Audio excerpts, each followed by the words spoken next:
Yes, sir. Here we go, baby. Let's do this. YouTube, what's going on, man? This is your boy BOKCcasting, aka Josh, and I'm on guest with.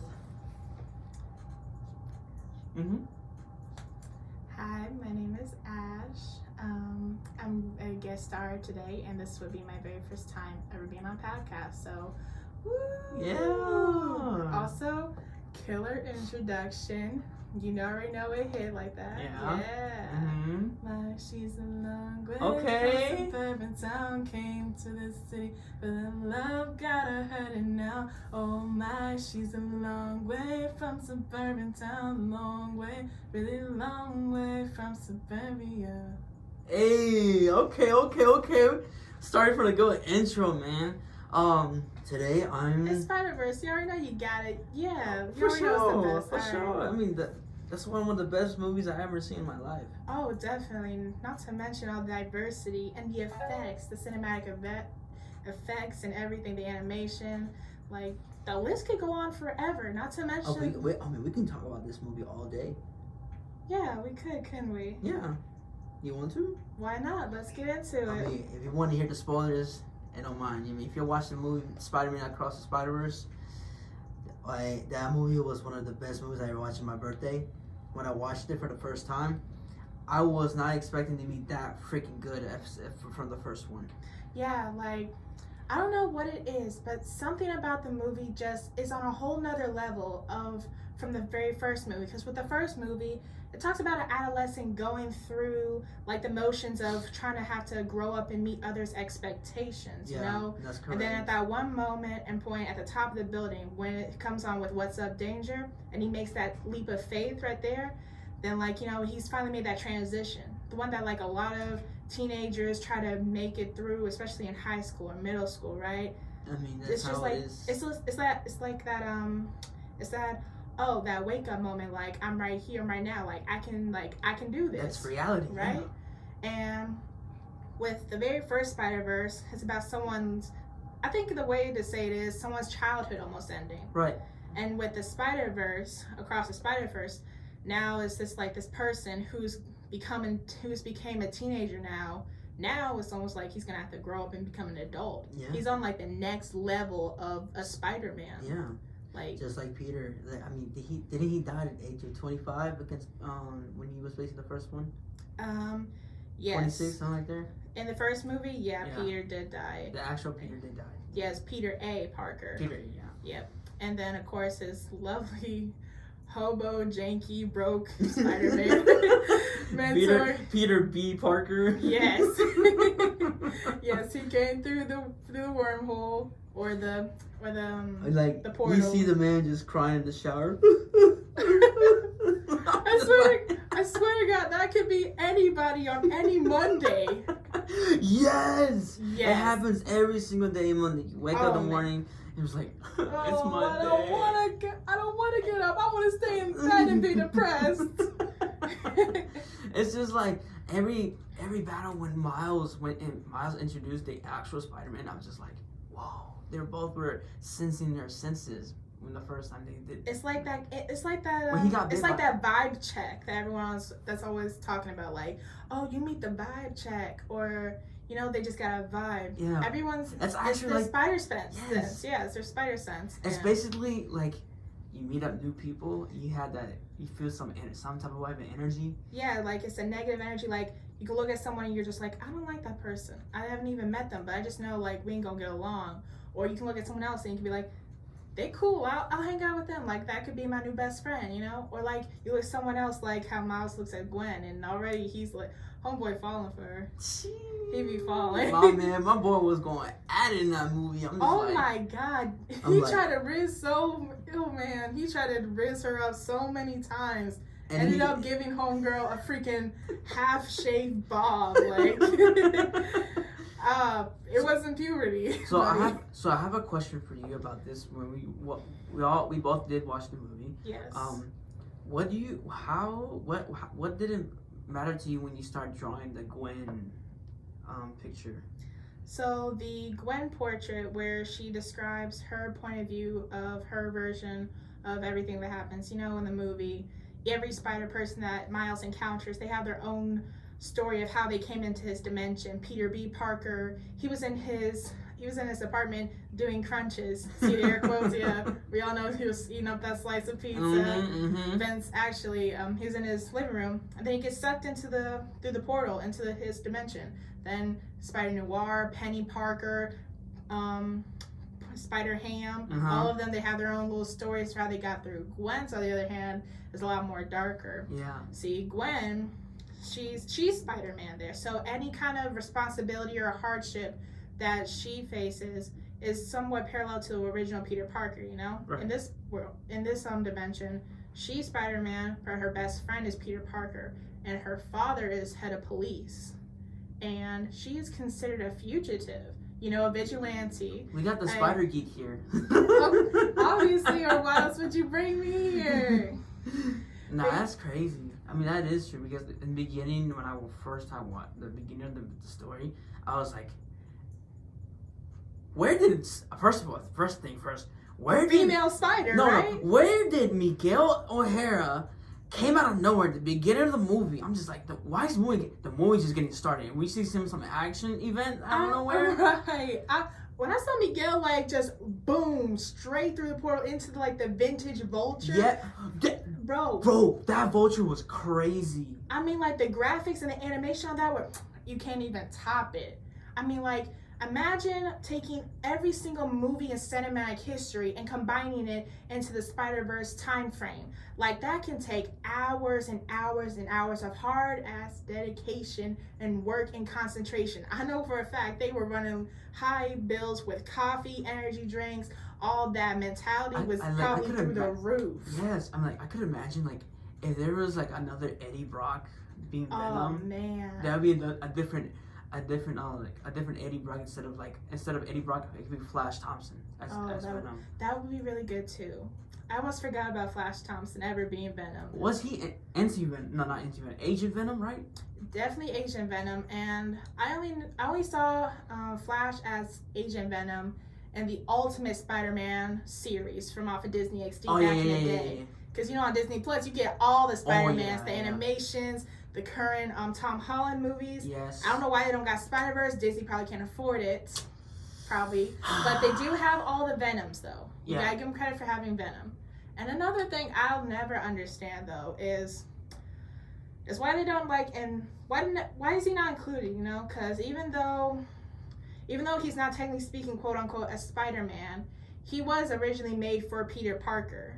That's the only reason Venom is with Flash Thompson or Eddie Brock or whoever he's inhabiting. Because one, he needs a host. It's like he needs a symbiotic connection, kind of like how when Parasite. He doesn't like being called a parasite. Nobody called him a parasite, right? Don't let me call a symbiote a parasite. Oh, they would go. Parasite. Okay, but for real though, the only reason that Eddie Brock was ever with Venom, at least in the comics or just somewhere in the universe, he was made. So Venom was originally made for Peter Parker, but Peter rejected him because their morals just they clashed too much. They were perfect symbiotically, but they just didn't match up, man. Right. And Peter being the good Spider-Man, wanting to be very noble and humble, just being the top tier type of superhero that everyone should look up to and things like that, or try to be, he rejects them. And then Venom, he finds another host, because if he doesn't, he's gonna perish. If you think about it, if you really think about it, the symbiote Venom, he's more like, how do I say it? He's like a girlfriend on a rampage, projecting. Now they're coming back for revenge. Like, here's my new man. Like, you could have had this, but you didn't want it. So yeah. I got a question as well. When did you start liking the Spider-Verse? When did you start liking it? Okay. So growing up, I didn't like Spider-Man. Oh, really? I didn't like any superhero stuff. I was really young. I kind of had my own vibe going on. I was so young, I didn't really specifically like, quote unquote, like anything. I didn't like Barbie. I didn't like Spider-Man, superheroes, none of that stuff. Really? Everything that normal children would find appealing, I didn't really just see it as appealing. I just like, that's cool, I guess. You know, I didn't really have a thing yet. But I'd have to say when I really got truly invested was when I watched Spider-Man Across the Spider-Verse. Okay. And like, so me and my brothers, we had made plans last summer. Uh-huh. And we went to the movie theaters. And, you know, down by my job. Mm-hmm. And what happened is we went to go see the movie. And I watched it. I'm like, holy cow. Like, this is really good. Like the first ever, like, Spider-Man Into the Spider-Verse? No, like the second one. The second one? Yep, the one with the whole Across the Spider-Verse, Miguel O'Hara, all of it. That's what turned me onto this universe. I knew that there was a first movie already, but I didn't pay attention to it because I wasn't invested that much yet. Okay, you went into the... Definitely not. I was just like, you know, but when I saw this movie, something in me just changed. Like, as soon as I saw this movie, I went back, automatically watched the first one. Then I went to see the Tom Holland movies. Then I saw Andrew Garfield, Tobey Maguire, then the series, all of that, baby. Even Eddie Brock. And even the original Eddie Brock, too, from the Tobey Maguire movie, too. You know he was on the That 70s Show? Yeah. Yeah. I'm like, holy cow, it's that guy. Mm-hmm. And then, oh, man, can we talk about Mary Jane? Like... That's such a touchy subject, in my opinion. In my opinion, Mary Jane, when I first time watched stuff, I'm not gonna lie, guys, my favorite Spider-Man movie of all time, it's Spider-Man 2. Why? Because Spider-Man 2 from Tobey Maguire, it gave me so much effect. It was like more stronger than the first one. Because when I started watching the first one, because we all know Green Goblin's the villain. Oh, dude. Okay. I'm gonna go hands down with William Dafoe as the Green Goblin. Yeah. He did a amazing job as a villain as Green Goblin. I would love him to put him in Green Goblin. If it was a Green Goblin movie, I would be at the top of the list. Obviously. I prefer picking Green Goblin. If I'm being biased, I prefer picking Green Goblin over Thanos. If I'm being honest. Okay. Because this dude... I'm going to say, okay, that's a good idea, and it's very good, lots of potential. I'm going to stay out of this one, though, because you talking about Thanos now, we kind of... We sticking to Spider-Verse, okay? We sticking to the Spider-Verse now. Now, let's see. Endgame and, all the rest of that, you know, Gamora, Thanos, Star-Lord, Tony, and Tom Holland. Okay, so... Yeah, all that. You know what? I'll scratch that back. I prefer... the villain as Green Goblin, my number one top Spider-Man villain. Why? Because this man does not care about your feelings. He does not care about your effects, your actions. He just wants to see you suffer. Yeah, he's real merciless. And also something else about him, too, he's very unpredictable. You know? So, it's so strange because a villain that's so cunning usually has such smarts and stuff like that, right? But this one villain, he's both cunning, but he's a roll of the dice. Yeah, literally. It's basically you're switching personalities. Are you Norman Osborn or you're the Green Goblin? For real, because you can tell like around his son, Harry, like he's Norman Osborn. He's that that businessman, that bad guy, just like the corporate boss, the bad person, the head honcho nobody would ever touch. But as soon as his back is turned, as soon as he's faced with Spider-Man, he is the Green Goblin and the gloves are off. Yes. There is no one safe. Because when I first time watched No Way Home day one, oh man, bro, I was not expecting that. I was not expecting Dr. Octavius Let me get comfortable about this because I'm sitting here just like, here we go, guys. Look, when I say, guys, when Green Goblin started to fight Spider-Man in No Way Home, let me tell you something. This dude had no glider. Oh man. No glider, no weapons, no anything. This man was fighting fist to fist. Just fist to fist. Men throw him down one hallway cement, tackle him down to building to building. I'm like, bro, how are you alive? How you're alive? How you're whooping Spider-Man like it's nothing, right? But when it comes to Tobey Maguire Spider-Man, don't even get started with the first movie. when Green Goblin said to Spider-Man, Tobey Maguire, Spider-Man, it says, "This is your last web, Spider-Man." He was like, "MJ and I, we're gonna have a heck of a time." Oh, when he said that, man, no, I lost. No, I ran from the TV once that happened. I was so tiny when I saw it. I'm like, "Mommy, Dad." yeah, cause like when I was a kid, I was afraid of the scariest villain that I was a kid was Venom. Oh, okay, I can definitely see. I tell because you want to know someone who's very scary? Electro. Why is that? Jamie Foxx, Electro, he goes from like just this timid, simple guy, and then next thing you know, he's turning into like this electrified, like blue-eyed, crazy, like being, you know? And like the original one with Andrew Garfield in it, oh my God, was this guy like very unstable. But also you can't help but feel humble from him. See, I saw him from like a younger point of view. Of course, like every bad guy is a bad guy. I mean, you got more villains like with in a better the Spider-Verse. You have the Green Goblin, Dr. Octopus. You had who else? Electro, Scorpion. Oh, Lizard. Lizard. Who else? Chameleon. Oh, let's make a note to mention the games. We gotta mention the games. Oh yeah, the games. Like, oh man, Spider-Man 1, Miles Morales Edition. That's my game. That's your game? You know that's my game. Jeez, bro. I love Miles Morales. You already know it, man. My game. It's obviously the new game came down, Spider-Man 2 for the PS5. Yeah. Oh, do you have it? Do you have it? I do have it. Oh, you lucky. Oh my God. I need to save my money to get this game. I saw the gameplay, and for anybody who has seen the game, you already know when Peter has to face Lizard down in the sewers when he's chasing him. You already know you have to take a pause because Peter is raging. No. Peter is raging.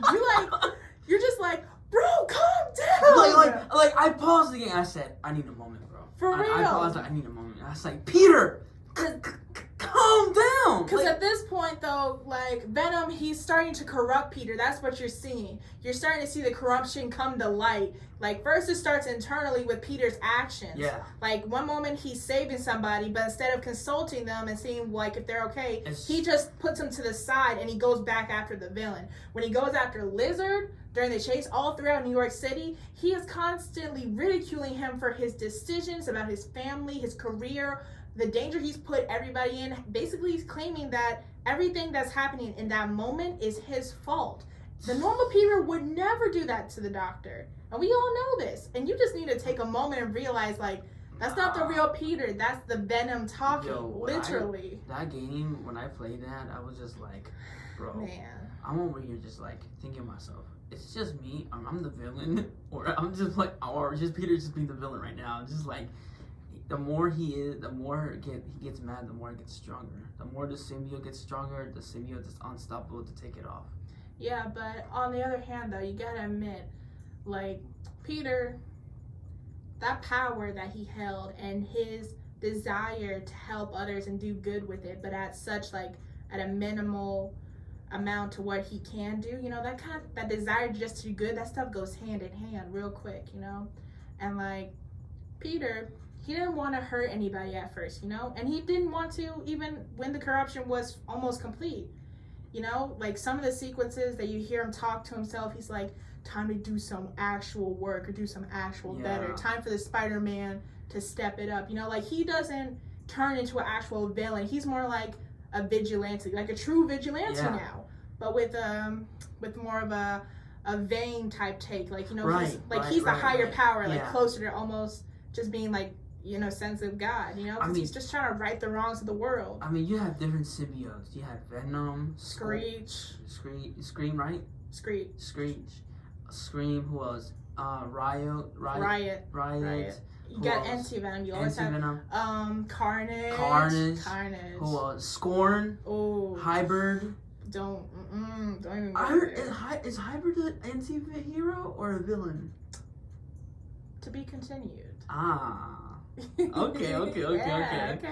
Because what I think is like I remember back in the when I was a kid, I remember I was watching Spider-Man, the anime series, the actual cartoon series, Yeah. not Spectacular Spider-Man, Yeah. the 1994 Spider-Man. Isn't that crazy? Like, they still make Spider-Man animations for each and every generation, you know? Don't get me wrong. It's like a legacy almost. Yeah. It's really cool, you know? It's just Like, you got the original animation versions from, like, the 80s and the 70s. Then you got the more 2000s versions. Then you got the 2010s. and like, the 2020s. But what's disappointing to me, though, is that each and every one only ever has, like, less than 2 seasons, though. Yeah. Now, looking back on it, those animation series would have blown up. Back then in Spider-Man anime series. Not to mention all the comics, too. Yeah, that too.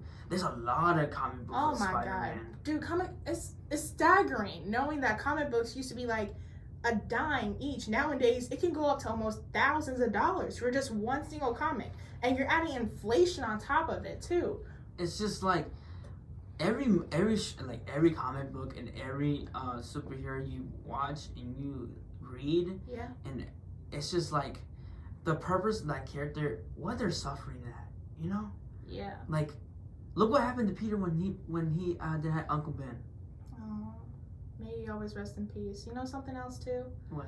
Uncle Ben is totally underrated, in my opinion, you know? Really? Yes, because I feel like, okay, so every spider person definitely goes through their fair share of trauma, but the most known and definitely most iconic story and plot for any Spider-Man is, you know, their Uncle Ben, you know? Sometimes, it was like Peter, it was literally for Uncle Ben, but for Miles, it was partially his father or his Uncle Aaron. Oh, yeah. You know, every spider person has their version of an Uncle Ben, someone they go to for not only reassurance, but like advice on how to take on whatever it is they're facing. You know, I feel like that needs to be a little bit more acknowledged because it's very well known. Every Spider-Man has to go through a canon event to reach their Spider-Man. Like, you know, everyone has to reach their leap of faith.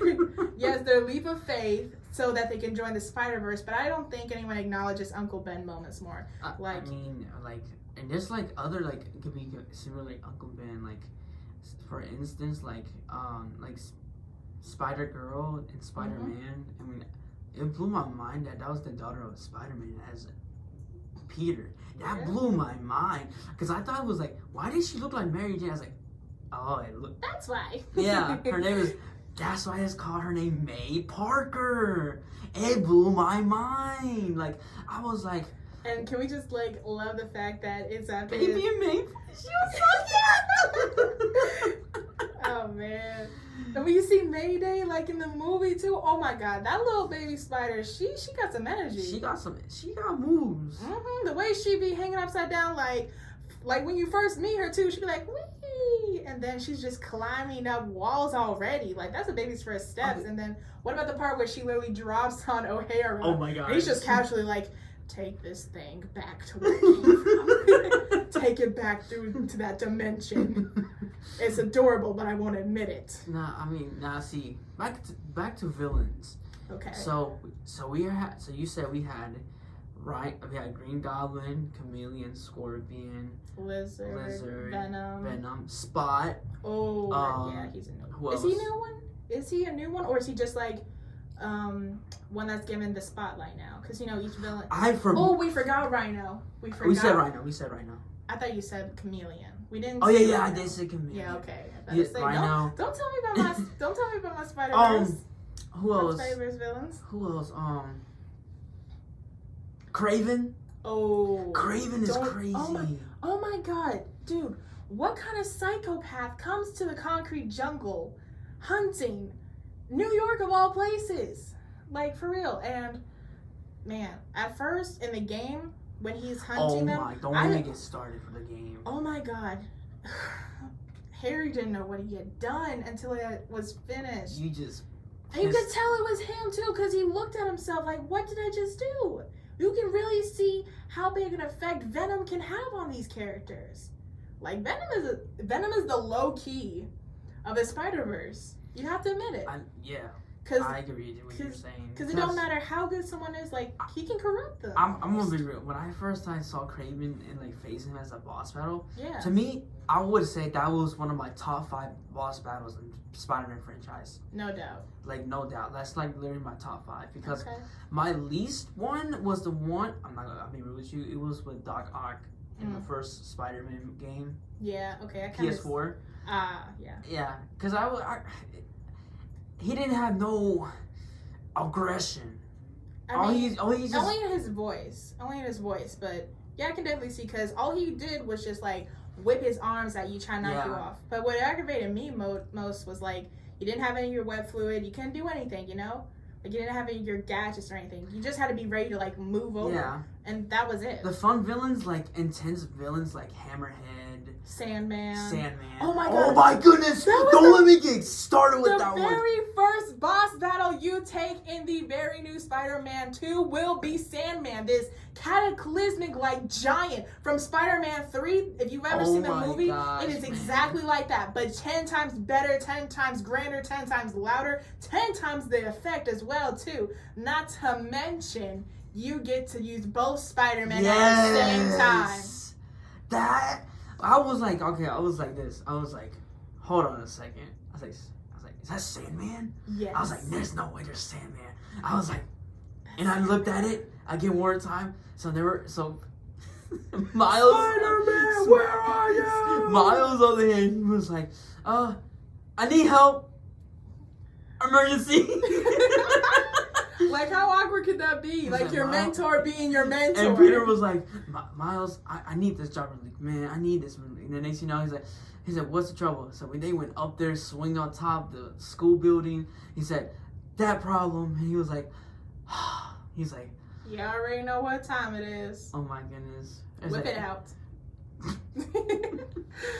And then I was ready for the swinging, bro. Oh my gosh, when the mission, bro, it made me feel like I was Spider-Man. Like, that's what the game does, obviously. I mean, don't get me wrong about, okay, look, Spider-Man combat and the Batman Arkham combat, it's debatable. It's hard to choose because them two is just, oh man. Look, Batman has a lot of, let's be real, a lot of gadgets. I mean, Homeboy's power is being rich. You know, a traumatic orphan billionaire. So yeah. So like, therefore, like, if you look back at Peter, he was not rich. He was all humble and he was all loyal to his people. Peter was humble from the very get-go. Exactly. Because of Uncle Ben, obviously. Mm-hmm. There's a lot of Peter origin stories, but yeah. Because there's so many like somewhat hype moments when you see some, like, when you start the story, it's just like you never know what's gonna happen next. Oh yeah. Like, you have Miles with Black Cat out of nowhere. Oh man, was that a? And then legitimate, you're on a different multiverse. Oh man, you went through the freaking Arctic. Yes. You went literally halfway across a world, bro. Not to mention, like, the reference from Doctor Strange. No, wasn't it his apprentice? Wong. Wong, yeah. He left the note talking about the doctor and everything like that. I'm just like, oh my god, they're related. I'm just like, yo. There's a million freaking Spider-Man and MCU Easter eggs for every fan to enjoy. Doesn't matter if you're not into the Spider-Verse at all. And even better yet, they even have a reference from the second Spider-Man movie. Right. When you collect all the friend bots. When you collect all the friend bots, you're transported into like this villain bar. You know, in the movie, it said that the original plan for the Spot, right, for his like story at all, was to start off as a low-life thug or, you know, villain. Then he was supposed to somehow go inside of himself, literally, and transport himself to like this villainous bar full of all Spider-Man villains. I'm talking Green Goblin all the way to Dr. Octavius, and this isn't just like the first type of like characters either. It's like every character from every dimension of every edition of Spider-Man, kind of like a vice versa of the Spider Society. Yeah. And what's supposed to happen is Spot's supposed to go inside, and he's supposed to be ridiculed, you know, like kind of like Miles Morales, you know. And nobody sees Miles as a technical Spider-Man, right? And these villains aren't supposed to see Spot as a technical villain either, you know? Like, what kind of street cred does he have? It's just like what do you gotta do? Right. It's either you're gonna let the world be suffering or you gotta save the whole entire city. Right. And so what happens next is, you know, he's kicked out. Right. Obviously, he's ridiculed. Then he goes into another universe. He upgrades. You know, he becomes like the next level of Spot. Then what's supposed to happen is he's supposed to come back to that bar and he's supposed to just wreak a whole bunch of havoc on everybody who ridicules him. But in the game, you get an actual peek into the bar, because what happens is this sort of like villainous bartender lady, she collects these spider friend bots, and she says to Miles, "Tell Miguel O'Hara finders keepers." And I didn't find out until I read the comments that the bar she was in was the exact same bar that was referenced from the movie. Yeah, like, because that scene doesn't happen in the movie. It was meant to happen, but it was cut out. So they actually was able to make it part of the Spider-Verse. And it's gonna be across the Spider-Verse, yeah. Yeah. Beyond the Spider-Verse. If we are lucky, we could actually see this bar in Beyond the Spider-Verse. I mean, the Spot has become the top villain of the moment. Right now, yes. Obviously, and Miles is in a completely different dimension right now. He's off. Gwen and the crew, original and new one, they all have to come and get him. So Spot, he can wreak havoc anytime and place right now. You know what? When we saw the scene when he went to the Spider-Verse, you see some Scarlet Spider, the Spider-Man 1964. There's a Spider Buggy. They have a Spider Rex. Oh, like no. Web Slinger. Oh my God, Web Slinger is my guy. Not to mention like the original cartoon version of the Spider-Man where he's like, "Oh, I'm gonna get you. Oh no, I'm too slow." Then there's that one spider who Spider Cat, the Spider Cat. Oh my God, that little thing is a menace. Like, there's just so many Spider-Men. You can't count. There was a Spider-Man. There was a Insomniac Spider-Man from the game. Yes. I jumped over when I saw that. I was like, what? I know you probably did too. You probably knocked over the whole console and everything. I actually no. I was at the movie theater watching it. Oh, Jesus. I actually threw my popcorn to other people from the seats. No, you didn't. Why did they keep you in there? He was like, they looked at me like, "You okay, bro? You okay, bro?" I was like, make sure don't do that again. I was like, sorry. I got too hyped up for Spider-Man, bro. And then, tell me why they have a freaking the Spectacular Spider-Man from the series. Oh. I was so. Oh man, he was like one of the most humblest Spider-Man in everything. And they had the voice, and everything. You know, I love that you brought that up, because that just shows like how big a deal this movie is. They pulled out all the stops. They brought in so many OGs, so many good and great voices for like the development of the characters. They put the top animation at they basically took everything to the next level. The voices, the cast, the animation, the plot, the story, the whole shebang. Not to mention the live action sequences they bring too. Every single Uncle Ben moment or Aunt May moment from all three Spider-Man movies: Tom Holland, Andrew Garfield, and Tobey Maguire. And are we not gonna mention that one little Easter egg of a Prowler from the Tom Holland movies? Oh yeah, especially when Miles looks at him sideways too. And then the live action Prowler is just looking at you like, what? I swear to God, I prayed so hard for it. No, because I want a live action Miles Morales. So I can see the live action. You know what's crazy? Tom Holland and Miles. They announced that. Yes! They announced that. Oh, but here's the thing. Here's the problem. Oh no. Disney is almost actually not Disney. Marvel's about to be out of budget. Say that again. Marvel is almost out of budget. No, I told you Endgame and Infinity War was a bad idea. Listen. Off topic. Okay. If we watch. What is the topic exactly now? We legitimately talk about the Spider-Verse now. Okay, because we jumped to so much stuff. We talked about the Uncle Ben moments, the villains, the plot, the stories, all the series, the legacy. That, you know, from now on, let's just not say Spider-Verse. Let's just say the Spider Legacy. The Spider Legacy. The Spider Legacy. Because I can't. Because when I was a kid, I did watch the first Spider-Man. Everything in I had Spider-Man stickers, Spider-Man coloring book. The Spider-Man underwear probably. Yep. And also, not to mention, I still have the Spider-Man blanket. Oh my God. Yeah. I mean, I recently got the Spider-Gwen hoodie. Oh yeah, you did tell me that. I haven't worn that in a while, but it hasn't been cold enough. Not only I got the Spider-Man blanket, it was the ultimate Spider-Man blanket. The ultimate. Yeah. Oh my god, yes. That's one of my best ultimate that Spider-Man Ultimate game. Yeah. That Peter was one of my best favorite Peters I ever watched. The way he suffered, the fact that he was Carnage. Oh. And that Eddie Brock was one of my favorite Eddie Brock characters. Yeah. Cause like, at first he had no symbiote spider sign. Yeah. At first, and then next you know when you start you're about to finish the ending of the story. Yeah. Like. There it is. You have the whole entire power to yank Peter Parker half bodysuit and try to get his own suit, like, and it's crazy that it affects the symbiote to his blood cells. Yeah. And that's how you turn into a man of spider. And then the funny thing is when Peter turns the symbiote back in the cartoon. Yeah.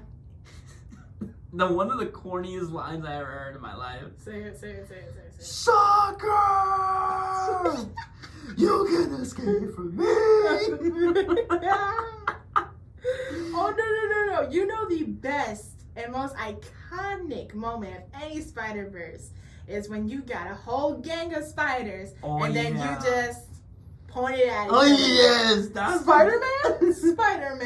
Spider-Man. No, when I wish I could do that with the friend group. Like, legitimate, like, there was one, I was watching that post-credit scene, Beyond, not the new one, the first movie. Was it the scene where Miles is in bed and then and then they cut and it had Miguel O'Hara for the next scene? Yeah. When there was an ending to it there, like he went back to the timeline of the comic book. He's like, "Who are you?" He's like, "I'm Spider-Man." "Who are you?"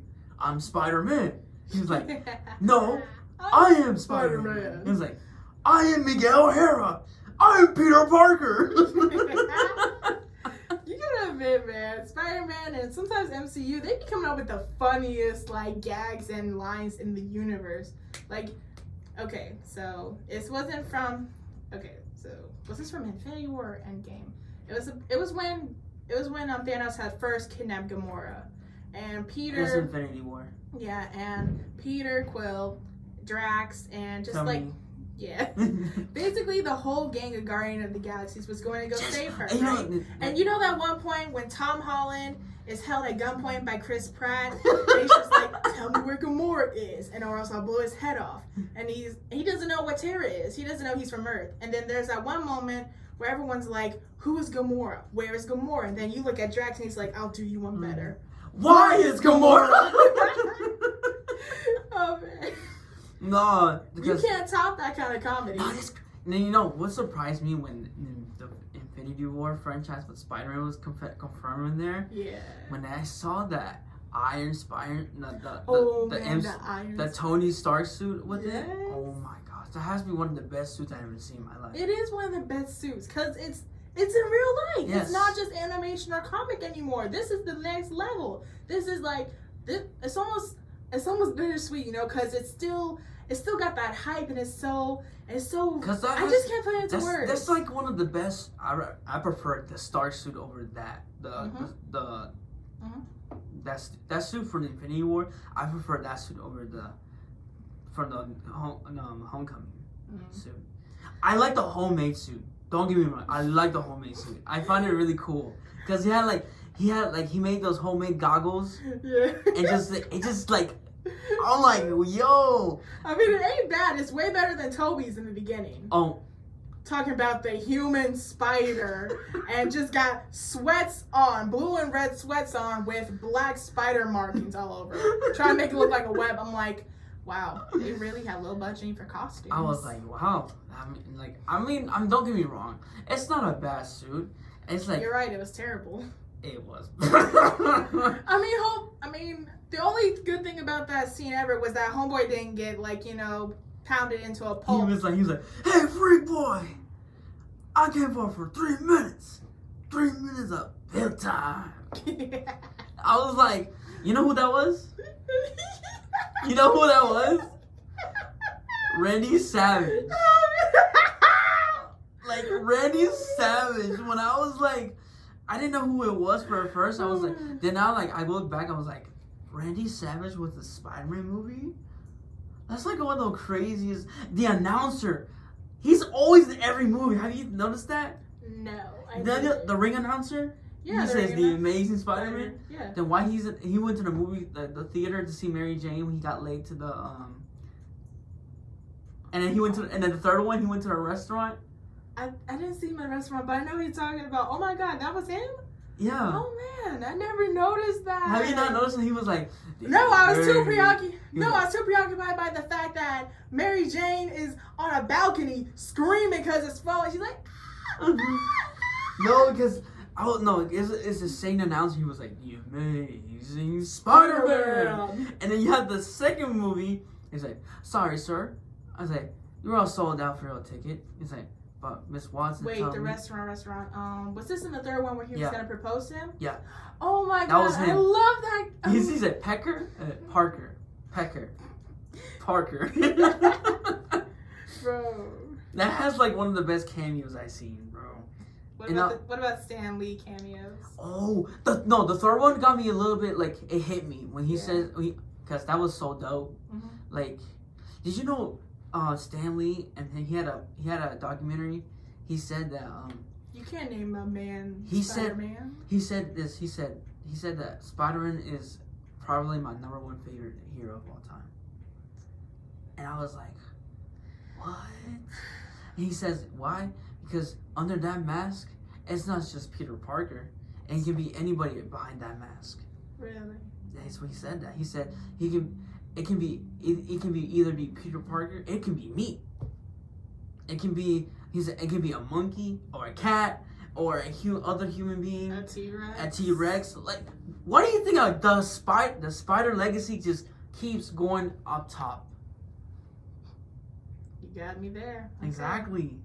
Like, man. I sit here. Stanley, man. Okay, and there's like so many questions. What if Hulk was Spider-Man? Oh, that would be freaking dope. That would be so freaking.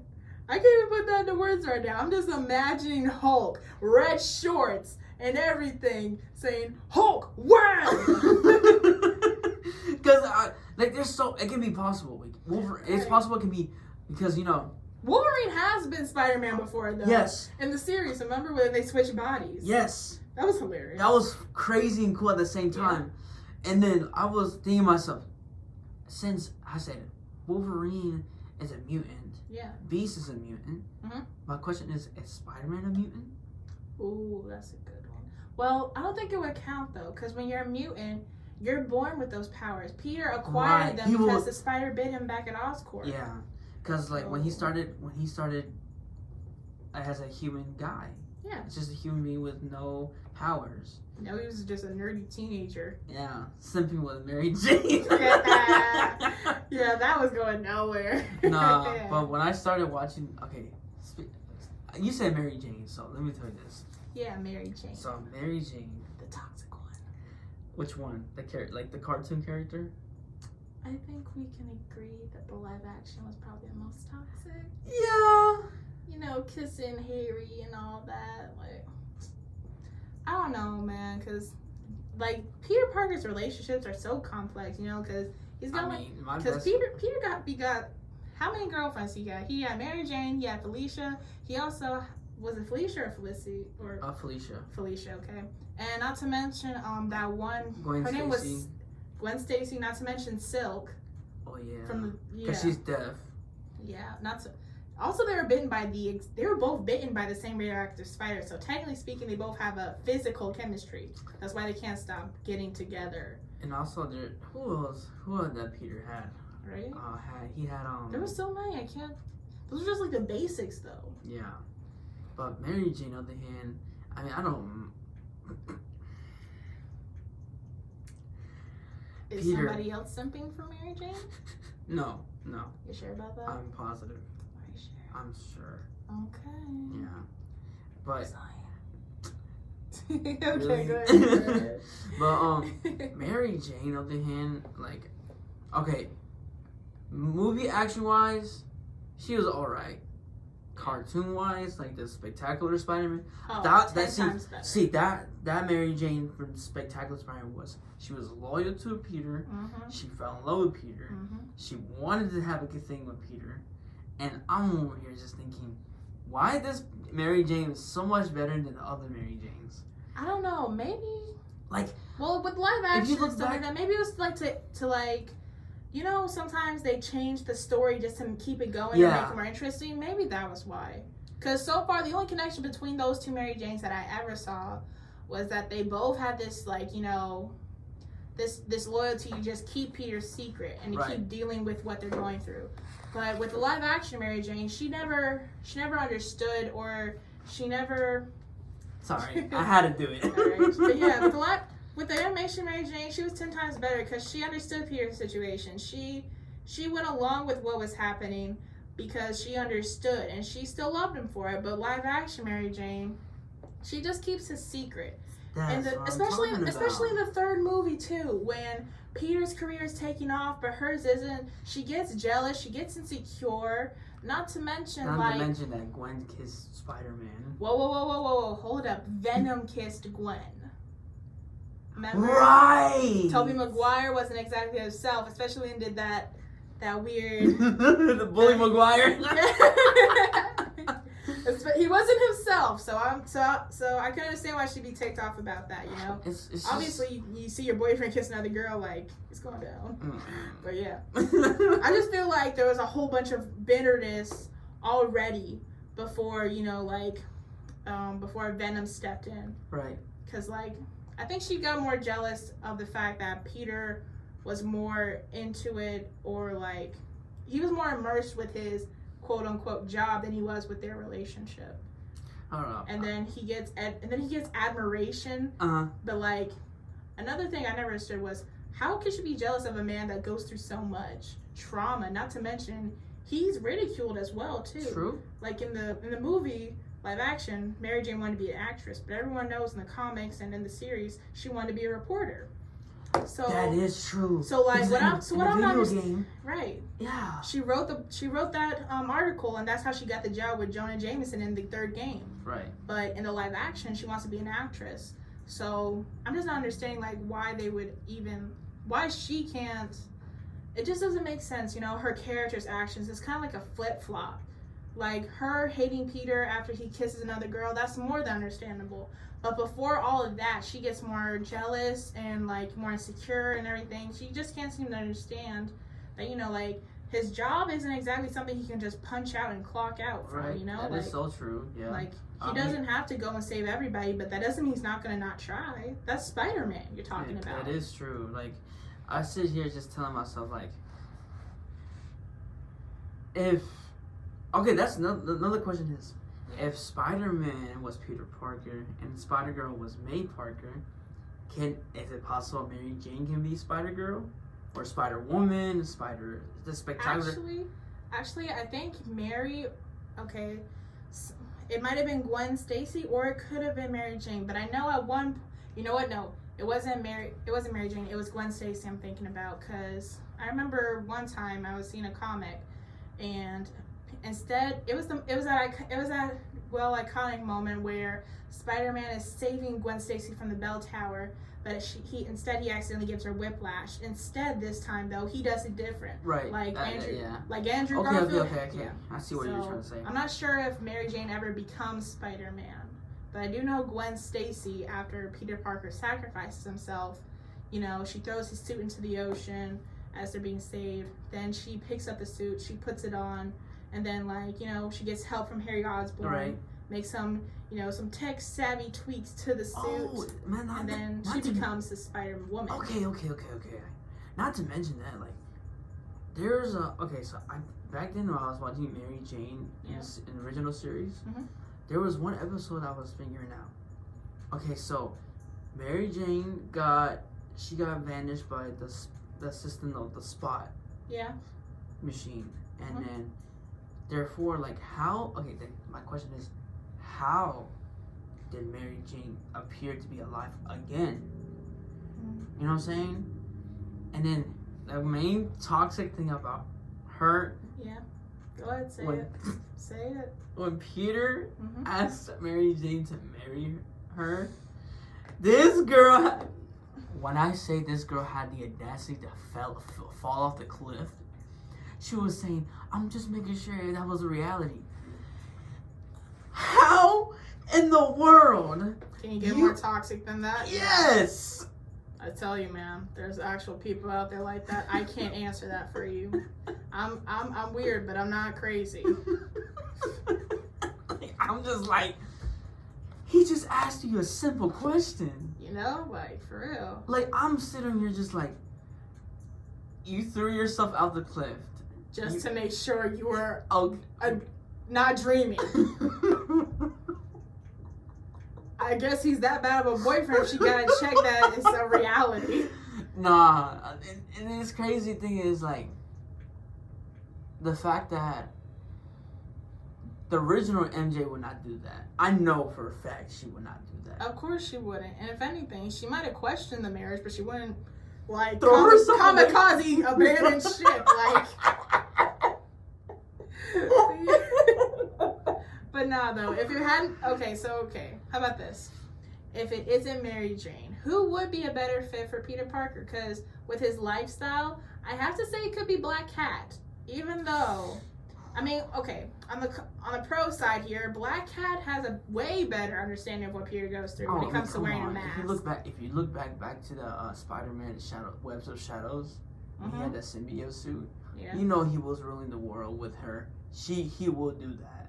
Of course. Because you know in the game, if you're gonna be the symbiote suit. Or what about in the second game? Not the second game. The first game, where she comes back into town and she hits all those heists and stuff like that, right? Oh, you're talking about Spider-Man 2? No, the Spider-Man 1. And the very first she gives him a new suit, but in exchange, she let him on a wild goose chase. Okay, which one you're talking about? The Okay, one on PS4?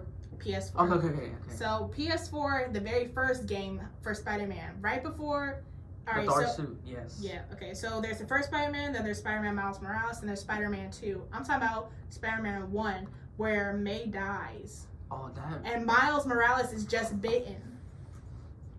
I know it's sad, but I'm talking. I tell you that scene broke him. That scene broke my heart. I thought, I thought she was gonna survive, and why would she? It's Spider-Man. Everyone knows Spider-Man and does not get. Peter had the audacity, just like, it's either you want to cure her right now or let her die. No, it was save her or save the city, and it wasn't Peter's choice. It was May's. She told him to do it, and you know something else? May is absolutely underrated. I said that. May is absolutely. You think May's underrated? I know she's underrated. I can just know it, okay? You think she's super underrated? Yes. Why? One, she freaking raised Peter. That is true. I mean, who else do we have to thank besides Stan Lee for the amazing creation of Peter Parker? Shut it. Like, come on. And get this. Hold on. What did Peter B. Parker did? Nothing. Eating cheese. A janky old hobo Spider-Man. No, wait. Janky old broke hobo Spider-Man. All right. With them his ripped what were those called? High quarter pants? Yeah. No shoes, nothing. Just going barefoot in the snow. Getting his face wiped out with cars when he's passed out. Not to mention that bagel was a real canon event that day. I know. Talking about he's still a bagel. Bonk. But anyway. But why do you think May is underrated? Okay, you said that she raised Peter well.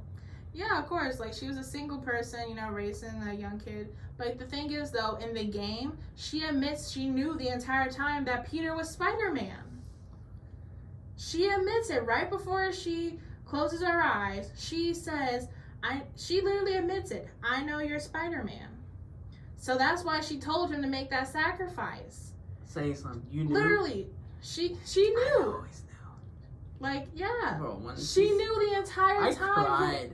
I cried when she died, bro. Like, she knew the entire time that Peter was Spider-Man. That's why I think she's so underrated, because no one ever gives her the credit. Like, she's not just some sweet grandmother that, you know, pats Peter on the head when he's sad. She gives him back. No, for real. That is true. She gives him backbone. She gives him that fuel, that fire to, like, keep going out and keep doing good, because it's what Uncle Ben would have wanted. See, okay, I'm going to stop you there. That's like the exact same thing in reality, that we need to push further. Why are we afraid to push further? Because we don't have an Uncle Ben or an Aunt May in our corner sometimes. Exactly, because that's... all we have is our spider sense. Yeah. Because, like, it's like that. It's like, guys, it's like reality. If someone can't push you further and support you what you're doing, just tell your parents to go further. Keep pushing. Keep going what you're doing. If they're not... Yeah, it's the same thing as, like, comic books. Like, what the Uncle Ben says. With great power comes great responsibility. So we have the responsibility to change everything we gotta do. Everything's already changing, and it's still changing to this day. I mean, just yesterday I saw some sort of a rumor on Instagram talking about Tom Holland's not gonna be Spider-Man anymore. Are you serious? I'm dead serious. It's been on YouTube, it's been on Instagram, it's been on Facebook. Like, it's out there now, you know. I'll be following Zendaya and Tom Holland's little love story, because I love their chemistry. Not to mention, Tom Holland broke the Spider-Man curse. Because, you know, Tobey Maguire, he married or dated his Mary Jane. Then Andrew Garfield, he dated Emma Stone, the Gwen Stacy. And now you have Tom Holland, the newest and most modern generation of Spider-Man. And now he's dating Zendaya, the next MJ. Even though it's Michelle Jackson, I think. Yeah. Yeah, it's not Mary Jane now, it's Michelle Jackson. It's not MJ, it's Michelle Jackson. Yeah. And they're dating in real life too now, you know? Like, there's a Spider-Man curse, because each and every relationship for the Spider-Man in real life, they broke up. But they do. But apparently now, Tom Holland and Zendaya, because they're supposed to be... I read something about an engagement or something like that. Like, really? Yes, like, it's supposed to be breaking the curse. I really do hope that works out. Yeah, because I think they really do have a good chemistry, you know, not even just on set, but like in real life too. You know, she has insecurities, he reassures her, he has insecurities, she reassures him. They seem to be a good idea. A good match. Look, I'm not that much into celebrity gossip. I don't know all the facts. I definitely don't know the full story. So you're going to have to research that on your own. But what I do want you to know is that I am rooting for Tom Holland and Zendaya. I hope everything behind the cameras, behind the curtain is good and healthy for them. And if it truly is, I hope it keeps going, obviously. Another thing is, speaking of the Spider legacy, like, yeah, there will always be a good ending. And it sometimes can be a bad ending. Like a bittersweet ending? Yeah, a bittersweet ending. Like, imagine Peter, okay, say like, we all know that Peter and MJ gets married. Yes. But Aunt May is there, but Uncle Ben's not there. Yeah. It's the same thing, a different universe. Mm-hmm. You got Peter Parker and you have Gwen Stacy getting married. Mm-hmm. But there's no Uncle Ben, no Aunt May. Oh. You know what I'm saying? So you realize this now, huh? Yeah, I'm starting realizing that. Do you now see what I mean by Uncle Ben is so underrated? I mean, like, everyone gives him so much credit for, like, there's like 5 seconds he gets credit. And then the next few, like, moments is, oh, he's the inspiration. But the rest of the movie is just about how Peter prevails and overcomes the adversary. I don't feel like Uncle Ben is given enough time. Instead of 5 seconds of that, with great power comes great responsibility. I feel like we should see, like, more interaction between Uncle Ben and Peter. Or, you know, Uncle Ben and Aunt May, maybe. Maybe they could have speculated together that Peter was destined for greatness. Yeah, that. You know? Because sometimes some elderly people or other people, when they're with you that long, you know, sometimes they just get that feeling like you're special. Oh, yeah, for sure. Definitely. I would have liked to see one moment, at least, in any universe, movie, series, anything, even a meme. I would have just loved to see Aunt May and Uncle Ben together. Looking at a young Peter playing in the front yard with a trucker or like a toy or something, and I would love to see them say, like, he has such, like, I don't know. Speaking of Uncle Ben, he has so much potential. Like he's destined for greatness type deal. Yeah, like, you know. see, speaking of Uncle Ben, Yeah. I got so okay. Okay. Let's say this. What if Uncle Ben was Spider-Man? There's actually a comic. There's a parallel. There's a comic to that. Dude, there's a million canon and parallel universes and comics to everything. All right, let me put it like this. There's the one where Uncle Ben is alive and Peter still becomes Spider-Man. Yeah. Then there's a zombie Spider-Man. Yeah. That we all know, Spider Noir. Then there's Spider-Man, Spider Skull. Then there's a man literally created out of spiders. Oh yeah. Like there's a million. Oh, I know what you're talking about. Mm-hmm. There's like a million versions of Peter Parker's origin story in Spider-Man. There's even one where Spider-Man and Peter Parker are actually literally two different people. Peter Parker stays the teenager and lives a normal life, while Spider-Man goes off and is a superhero. But the thing that makes it a problem and a conflict is the fact that Spider-Man is no longer noble or humble. Okay. He's just heroic. He'll come in Okay. He'll come in, save the day, and then he stays for paparazzi and signing autographs. Like he's very vain now, you know. That is true. He's arrogant. He's vain. He's kind of Venom, but just way less aggressive. That is true. That's it. Well, I think I'm probably gonna end it here. Okay. I enjoyed this topic, honestly. I'm over here. We can talk something else about this. I'm loving it, feeling the vibe. Next thing I want to have our next podcast about talk about the MonsterVerse. The MonsterVerse? Yes. I'm not really into the MonsterVerse. You know what? How about you teach me the MonsterVerse? Okay. So therefore, guys, I'm probably gonna end it here very soon, cause we got a lot of things to do going on in life. We gotta, do our work, homework. We got our own Spider legacies to continue. Yes, we do that. And other hand is that you tell me, you guys, what is your favorite Spider-Man? Tell us your favorite Spider-Man. Tell us your favorite canon event. Tell us your very favorite universe. Tell us everything.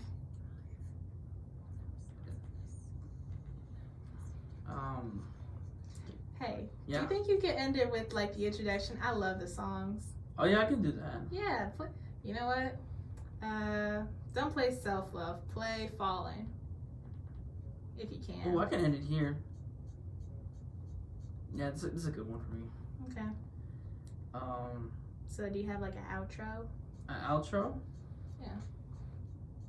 This could be my outro. It's not bad. But yeah, guys, I'm probably gonna end it here. Let me know, you guys, that what is your favorite Spider-Man? Give me your top 5 favorite Spider-Man. And Spider-Man suits. Don't forget the suits. And suits, canon events, everything. Also, what is your top 5 Spider villains? Mm-hmm. And you already know what the deal is, man. I'm BOKCcasting, aka Josh, and I'm my guest with Ash. There we go. Let's have a good time, baby. Yay.